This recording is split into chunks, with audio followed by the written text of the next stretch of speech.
Consequences of being in an abusive If you're wondering workplaces. what are the consequences of being in a toxic and hostile work environment, um, is going to be, watch this video to the end. And the issues and the symptoms and the things I'm going to be talking about in this video does apply to um, people who are in other type of toxic relationships, including romantic relationships, um, toxic relationships in the family, or friendships as well. Um, okay, so it could be anybody who's in any type of a toxic relationship can experience these type of symptoms and issues if you don't get yourself out of a toxic relationship soon enough. Okay, so and some of this comes from my own personal experience being in a working in a toxic environment.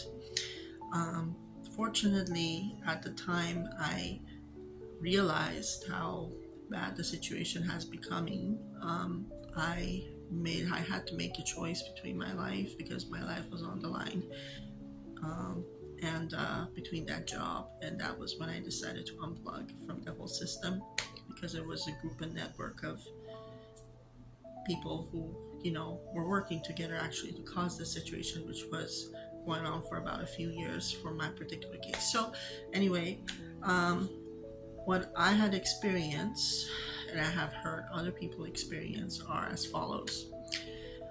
Um, these type of relationships can lead into you having insomnia, and given I didn't have these type of issues before this, okay, I was able to sleep well, but this type of a situation caused me to have insomnia. I wasn't able to sleep properly because I was thinking about the stuff and the comments that were being said to me. So I was being bothered by it. It was causing insomnia for me. So I was not getting good enough sleep, and that was something that was automatic. Like I couldn't sleep.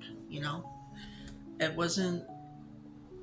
Yeah. So my sleep had been. I was sleep deprived. I was having panic attacks.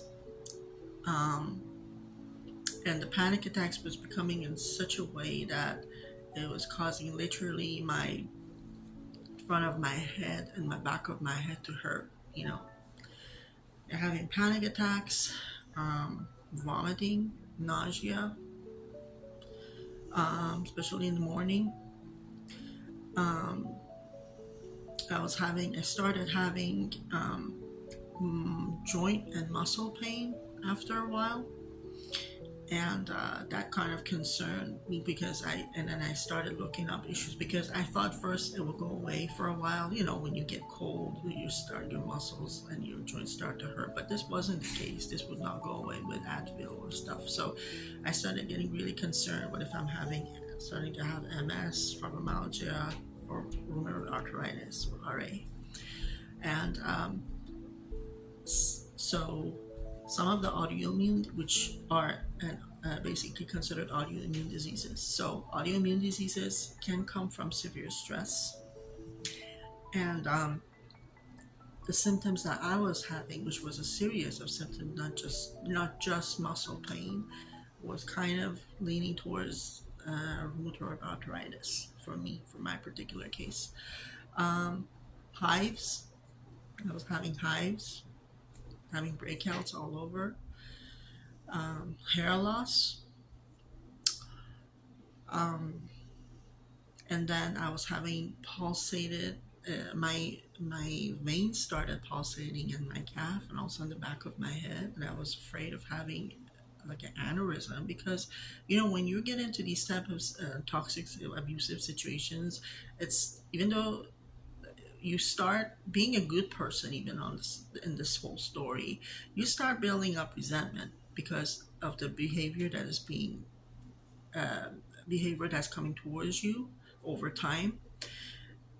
No matter what you do, you're trying to you will start building up resentment, and this resentment, because of the narcissist not stopping. Like I watched Dr. Romani is one of the experts in the field of narcissism, and I do watch her videos. And as she said in one of her videos, narcissists don't stop, they actually overload, they reload, you know. So no matter how much you try to be forgiving and letting go, the problem is the other party and the other side, the abusive side, they don't stop, they just like they go non-stop. And when they're going non-stop at you like that, sometimes might get to a point that it would be the reaction that you might be having towards these people and their behavior, it might be even become unconscious. Like you have no idea how they're going to behave and what they're going to say, and how at that point your body is going to react, even without you having any type of a control over it. You know, it can get to that point. So I was experiencing heart palpitation. Um, yeah, again, my vein in the back of my head was pulsating, which is a dangerous sign that you have to go and take an MRI. And I was researching and looking these stuff up, and I ended up going to the ER a few times within 2 weeks because my situation and my symptoms started getting like my body was breaking down basically at that point. Let's see, what else was I experiencing? Yeah, and I remember I called the primary doctor's receptionist, secretary, and as I was explaining my symptoms, like I was having pain in my chest, numbness of pain in one of my arms, she was concerned I was going to have a heart attack, and she told me to go to the ER of the hospital. Like urgent care is not going to do it, so she urged me to go there. So let's see. So these are some of the signs again, that can staying in a toxic relationship for a prolonged amount of time. By prolonged amount of time, I mean like maybe over 6 months to a year to a few years. In my particular case, it has gone over 4.5 years already that I've been keep staying in this type of a toxic environment. So, and I'm a fighter personally. I kept fighting. I kept doing my best, trying to prove myself again, that I let people get to know me. So I fight the good fight. And I was also taking good care of myself. Like I was watching what I was eating. I was taking all kinds of supplements. I was taking all kinds of supplements like that would calm me down, calm my nervous system down, like B complex, ashwagandha, you name it, B1.